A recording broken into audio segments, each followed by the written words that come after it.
सुबह को तीखा, शाम को चटपटा खाना।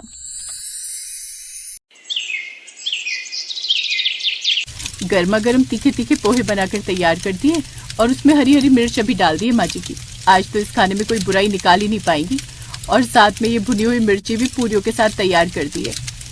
तभी रसोई में कुसुम आती है और पूछती है, बहू और कितनी देर लगेगी खाना बनाने में? तू तो जानती है ना कि मुझे सुबह 8 बजे ही नाश्ता कर लेने की आदत है।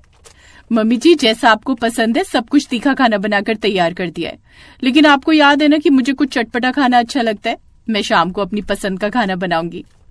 हाँ ठीक है, मुझे बार बार याद दिलाने की जरूरत नहीं है। तू तो बात भी ऐसे करती है जैसे कि कोई डील कर रही हो। तुझे भी पता है कि मैं रात के समय खाना नहीं खाती, इसलिए सुबह ही अपनी पसंद का खाना बनवा लेती हूँ और दोपहर में भी मैं वही खाती हूँ। ठीक है, आप सब लोग बाहर जाकर बैठिए, मैं अभी खाना लेकर आती हूँ। अब मयूरी खाना लेकर आती है और टेबल पर लगा देती है। तीखे तीखे पोहे, भुनी हुई मिर्च और सारा तीखा खाना देखकर मयूरी की ननद नेहा कहती है, अरे भाभी ये क्या इतना तीखा खाना बना दिया है? जानती हूँ कि माँ को तीखा खाना खाने की आदत है, लेकिन हमें थोड़ी है इतना तीखा खाना। ये मैं खाऊंगी तो मेरी जुबान जल जाएगी। मैं क्या करूँ नेहा, माँ जी को तो स्पेशल तीखा खाना ही चाहिए होता है और वो तो किसी की सुनती भी नहीं है। कोई बात नहीं, मैं कॉलेज जा रही हूँ और कॉलेज की कैंटीन से ही कुछ नॉर्मल इंसानों वाला खाना खा लूंगी, वरना इस घर में तो इंसानों वाला खाना मिलता ही नहीं है। भैया आप ऑफिस जा रहे हैं ना, तो प्लीज मुझे कॉलेज छोड़ दो। अब नेहा अपने भाई के साथ कॉलेज के लिए निकल जाती है। वहीं दूसरी तरफ कुसुम तो बड़े मजे से वो तीखी तीखी हरी मिर्ची पोहे में लगा लगा कर खा रही थी। उसे इस तरह से खाते हुए देखकर मयूरी ने कहा, इतना मिर्ची वाला खाना माँ जी कितने आराम से खा रही हैं। कीमत चाहिए होती है इतना मिर्ची वाला खाना खाने के लिए, तभी तो इन्हें इतनी गैस रहती है। लेकिन मयूरी को क्या पता था कि वो सुबह के समय हल्का ही खाया करती, इसलिए वो मिर्ची चाट चाट कर अलग कर देती है। वहीं शाम के समय वो अपने लिए खट्टी मीठी कच्चे आम की चटनी बना रही थी। साथ में उसने चटपटे आलू और रोटियां बनाकर तैयार कर दी।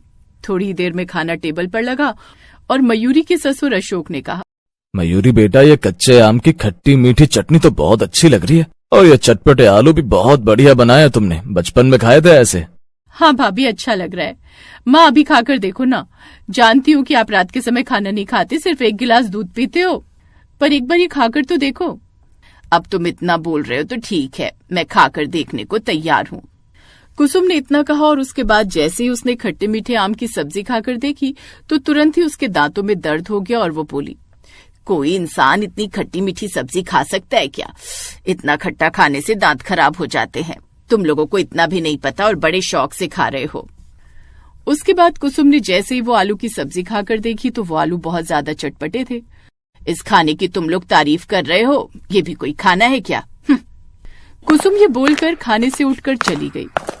कुछ दिन गुजरे और एक दिन अशोक एक लड़की चंपा को घर लेकर आया और उसने कहा, इससे मिलो, ये चंपा हमारे ऑफिस में जो प्यून है हरीश, ये उसकी बेटी है। हरीश को पैसों की जरूरत थी और वो कह रहा था कि चंपा को कहीं काम पर लगा दो। आजकल के जमाने में कोई भी जगह सुरक्षित नहीं है, इसलिए मैंने सोचा कि कुछ महीने के लिए चंपा को घर। पर पापा जी, हमारे घर में तो झाड़ू पोछा करने वाली पहले से लगी हुई है, अब हम चंपा से क्या काम कराएंगे?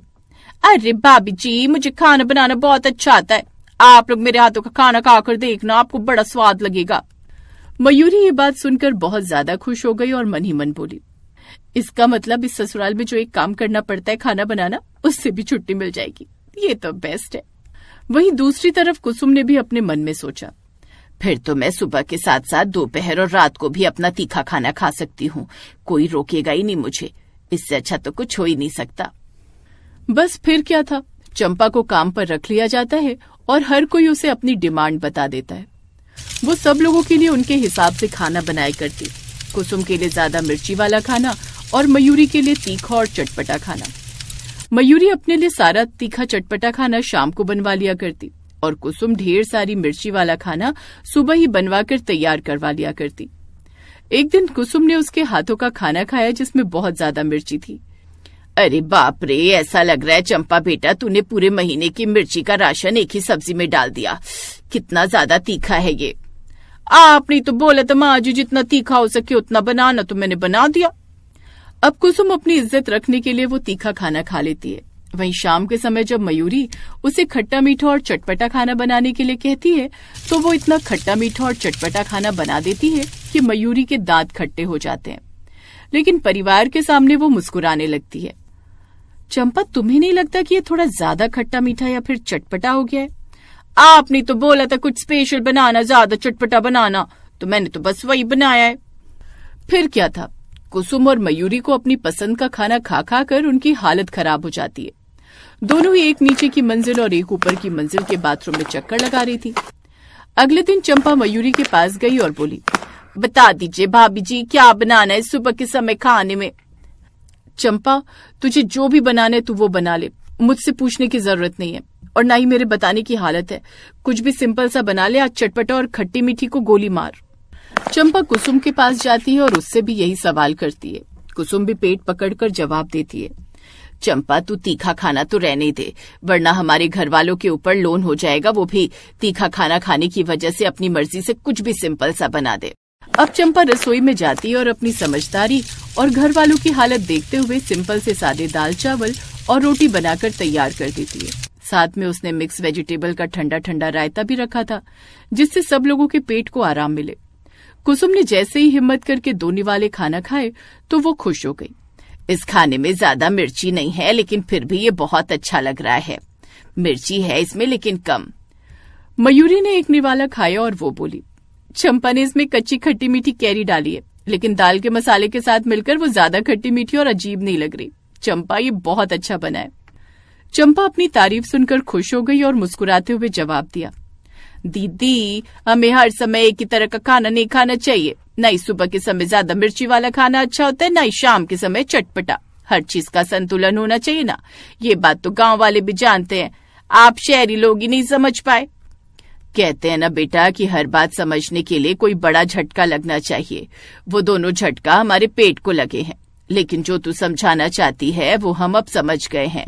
तो सब लोगों के लिए ऐसी सादगी भरा खाना बना देना, और जब कोई तीज त्योहार आए तो हम ज्यादा तीखा या चटपटा खाना बनाने के लिए बोल देंगे।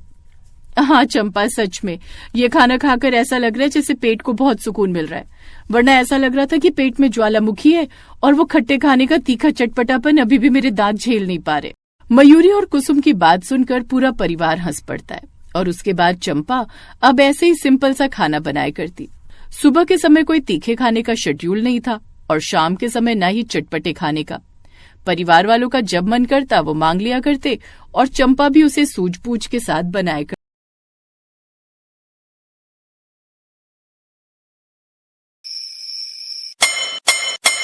हे भगवान, अब ये चाय पत्ती कहाँ रख दी इसने? एक चीज जगह पर नहीं मिलती कभी। ये देखो बर्तन भी ऐसे ही रखे हैं, लाओ पहले इन्हें ही लगाओ। अरे भगवान, बस भी करो। सुबह सुबह इतना शोर क्यों मचा रही हो भाई? बच्चे सो रहे हैं तो सोने दो ना उन्हें। हाँ हाँ, उनकी नींद क्यों खराब करोगे आप? आपको तो मेरी नींद से ही दुश्मनी है। सुबह 5 बजे नहीं कि बस चाय का कप हाथ में चाहिए। ओहो, तुम तो ऐसे भड़क रही हो जैसे आज पहली बार सुबह की चाय मांगी हो मैंने। शादी को 40 साल हो गए हमारे, और तब से लेकर आज तक हर रोज सुबह की पहली चाय तुम ही तो बनाती हो मेरे लिए। अरे फिर आज क्यों इतना बिफर रही हो? क्योंकि अब ये मेरा काम नहीं है। मेरी बहू आराम से कंबल तान कर सो रही है और मैं यहाँ उसकी रसोई में जूझ रही हूँ। कल रात को ही बोल दिया था उसे मैंने कि बहू, हम लोगों की पहली चाय सुबह 5 बजे होती है, लेकिन देख लो 5:15 हो गए हैं। मजाल है जो कमरे से बाहर भी निकली हो। ओहो सरस्वती, है तुम इतना क्यों परेशान हो रही हो? चलो ऐसा करते हैं, सोसाइटी के बाहर जो चाय की टपरी है, चलो आज वहीं पीते हैं सुबह की चाय। इसी बहाने थोड़ा टहलना भी हो जाएगा। हाँ हाँ ठीक है, चलो चलते ही हैं। यहाँ तो सुबह की चाय मिलने से रही। ये कहकर सरस्वती ने गैस पर चढ़ाया हुआ पैन उतारा और उसे जोर से स्लैब पर पटक दिया और फिर गुस्से से भनभनाती हुई रसोई से बाहर निकल आई। ठीक उसी वक्त घर के दूसरे कमरे में सरस्वती की बहू रश्मि अपने पति विवेक से, विवेक प्लीज मम्मी जी को जाके बोलो ना थोड़ा शांत रहने को। विवेक उठो ना प्लीज। किसको? मम्मी को? ना बाबा ना, मैं तो सीधा ऑफिस जाने के लिए निकलूंगा कमरे से बाहर। मम्मी जिस तरह से बर्तन पटक रही हैं, मतलब साफ है कि वो बहुत गुस्से में है। गुस्से में? पर क्यों? आखिर प्रॉब्लम क्या है? अब क्या बताऊं उनकी प्रॉब्लम, तुम ना ही जानो तो बेहतर है। अरे ऐसे क्यों बोल रहे हो? बोलो ना क्या बात है। अगर मेरे से कोई प्रॉब्लम है तो मैं सॉल्व करूंगी ना। नहीं कर पाओगी। तुम्हें याद है कल डिनर के बाद मम्मी ने क्या कहा था तुमसे? हाँ, यही कि आगे से डिनर में सब्जी रोटी बनाया करूं। और उसके बाद? उसके बाद अरे हाँ, वो अपना और पापा जी का पूरे दिन का शेड्यूल बताने लगी थी। सुबह 4:30 बजे मॉर्निंग वॉक, उसके बाद चाय और फिर हाँ बस यही उन्होंने सब कह दिया था तुमसे। मॉर्निंग वॉक के बाद चाय तुम्हें बनानी थी मम्मी पापा के लिए। सुबह 5 बजे चाय मुझे बनानी थी? ओह गॉड, मैंने तो सोचा ही नहीं। सोचना पड़ेगा रश्मि, थोड़ा एडजस्ट कर लो प्लीज मेरे लिए। मुंह हाथ धोकर वो जैसे ही कमरे से बाहर निकली तो उसने देखा उसकी सास सरस्वती घर के मेन गेट की तरफ जा रही थी। मम्मी जी, आप और पापा जी मॉर्निंग वॉक पर जा रहे हैं? अच्छा है, आप लोग हो आइए, तब तक मैं चाय बना लेती हूँ। अच्छा, ब्रेकफास्ट में क्या बना लूं? जो मर्जी में आए वो बना लो। वैसे भी यहाँ सब कुछ तुम्हारी मर्जी से ही तो हो रहा है, हमारा क्या है, जैसे रखोगे वैसे रह लेंगे। और हाँ, चाय बस अपने विवेक के लिए ही बनाना, हमारा चाय पीने का टाइम तो निकल गया। सॉरी मम्मी जी, मैं कल से।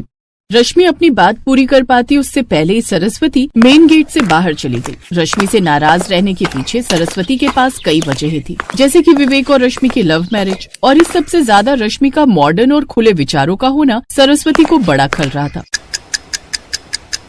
दरअसल विवेक के माता पिता सरस्वती और केदार इससे पहले चंडीगढ़ में रहते थे और विवेक की शादी के बाद अब उसके साथ मुंबई में उसके फ्लैट में शिफ्ट हो गए थे। और फिर वाह रश्मि, ब्रेकफास्ट बहुत बढ़िया है। और ये चाय? चीनी थोड़ी कम है चाय में और पकाई भी कम है। और विवेक, तुझे तो मैंने सब कुछ सिखाकर भेजा था मुंबई, तू कुछ कहता क्यों नहीं इसे? ये कोई नाश्ता है? बस डबल रोटी के 2 टुकड़े जिनके बीच में कच्ची सब्जियां भरती हैं। भूल गया कैसे आलू के, गोभी के, पनीर के ये मोटे मोटे पराठे बनाकर खिलाया करती थी मैं तुझे नाश्ते में, वो भी गर्मा गर्म। हाँ माँ, लेकिन तब की बात अलग थी, अब थोड़ा फिट रहना पड़ता है तो उसी के हिसाब से डाइट भी लेनी पड़ती है ना। और फिर रश्मि को अपना काम भी तो करना होता है। वर्क फ्रॉम होम जरूर है उसका, लेकिन मम्मी सच बताऊं तो उसका वर्कलोड मुझसे भी कहीं ज्यादा है। हाँ, तो मैं कब कह रही हूँ कि सारा दिन रसोई में लगी रहे, लेकिन कम से कम सुबह की चाय और नाश्ता तो ढंग का हो, वरना इतना पैसा कमाने का भी क्या ही फायदा। हर बीतते दिन के साथ रश्मि के लिए उसकी सास सरस्वती के मन में खटास बढ़ती जा रही थी, क्योंकि रश्मि भले ही उससे बहस ना करती हो, लेकिन सरस्वती के हिसाब से ढल पाना उसके लिए मुश्किल था। फिर एक दिन, हाय मर गई मैं तो। अरे ओ विवेक के पापा, यहाँ आओ जल्दी। मेरा तो पूरा हाथ ही जल गया जी। ओहो, अरे तुम भी ना सरस्वती, मैंने मना किया था ना चाय बनाने को, तो फिर क्यों आई किचन में? अच्छा तो क्या करूं मैं, तुम्हारी बहू की तरह कुंभकर्ण बनकर मैं भी सोई रहूं? अरे इतने सालों की आदत है सुबह 5 बजे चाय पीने की, अब इन लोगों के लिए वो भी छोड़ दे क्या? शोर सुनकर विवेक और रश्मि भी अपने कमरे से बाहर आ चुके थे और सब कुछ सुन भी चुके थे। माँ चलो, मैं अभी आपको हॉस्पिटल लेकर चलता हूँ। नहीं, मुझे नहीं जाना हॉस्पिटल। तू ऐसा कर, मुझे और पापा को अभी के अभी शीतल के घर छोड़ा। अरे पर माँ, शीतल दीदी को क्यों परेशान करना, हम है ना। अरे शीतल मेरी अपनी बेटी है, मेरा खून है, वो मेरी सेवा करने में परेशान नहीं होगी कभी। हाँ बेटा, मुझे लगता है तुम्हारी माँ ठीक कह रही है। वैसे भी शीतल के यहाँ जाना तो है ही, और फिर दामाद जी खुद डॉक्टर हैं, तो सरस्वती का हाथ तो वो खुद देख लेंगे। हालात को समझते हुए विवेक और रश्मि ने इसके आगे जिद नहीं की। और फिर कुछ घंटों के बाद, बस 1 हफ्ते में आपका हाथ ठीक हो जाएगा। वैसे अब इस उम्र में आपको रसोई से दूरी बना लेनी चाहिए मम्मी जी। हाँ, लेकिन अब क्या करे दामाद जी, हर बहू मेरी बेटी की तरह तो नहीं होती ना। आजकल की लड़कियां तो बस पटर पटर अंग्रेजी बोलकर आसमान पर चढ़ बैठी हैं। घर गृहस्थी संभालना, बड़ों का सम्मान करना, ये सब अब सिखाता ही कौन है अपनी बेटियों को। रश्मि को बातें सुनाने का एक भी मौका सरस्वती खाली नहीं जाने देती थी, और अब तो वो अपनी बेटी शीतल के घर में थी। विवेक और रश्मि कुछ देर बाद वापस अपने घर आ गए। और फिर, शीतल बेटा 5 बज गए हैं, अब दामाद जी के लिए चाय नहीं बनानी? अरे नहीं मम्मी, ये तो चाय पीते ही नहीं, आप भूल गई क्या? और मैंने भी पिछले कुछ महीनों से चाय पीना छोड़ दिया है। सच में एसिडिटी की प्रॉब्लम बिल्कुल ठीक हो गई है तब से। अच्छा, ये तो बड़ी अच्छी बात है, पर बेटा मैं और तेरे पापा तो। अरे हाँ, पापा कहाँ हैं? उन्हें भी यहीं बुला लो ना आप, वो आरुष को संभाल लेंगे, तो मैं जरा पार्लर हो आती हूँ। पार्लर इस वक्त? फिर रात का खाना? अरे डिनर तो हमारे यहाँ बहुत हल्का बनता है, बस सूप या फिर दलिया, और उसके लिए मेड आएगी ना। हैं, दलिया बनाने के लिए भी मेड आएगी? हाँ मम्मी, जब से इन्होंने अपना क्लिनिक शुरू किया है तो काम बहुत बढ़ गया है। मैं इनका अकाउंट सेक्शन संभालती हूँ, तो मैंने दोनों टाइम के लिए मेड ही लगा ली है। ब्रेकफास्ट और लंच वो सुबह ही बना जाती है, और डिनर अभी थोड़ी देर में बना जाएगी। चलो, पापा को तो टाइम लगेगा शायद, मैं चलती हूँ। सरस्वती हैरान थी ये देखकर कि उसकी बेटी तो उसकी बहू से भी कहीं ज्यादा मॉडर्न है। और फिर अगली सुबह,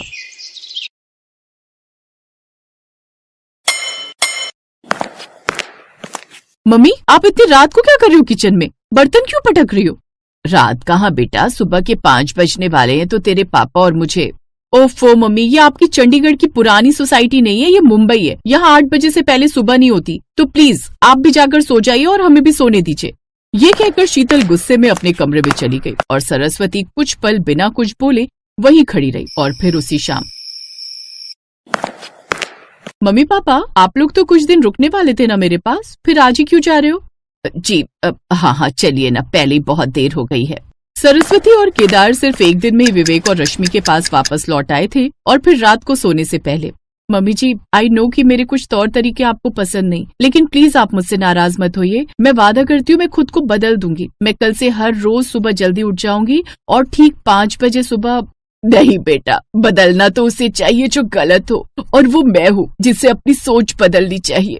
ये कहकर सरस्वती ने रश्मि को गले से लगा लिया। सरस्वती का मन अब बिल्कुल शांत था।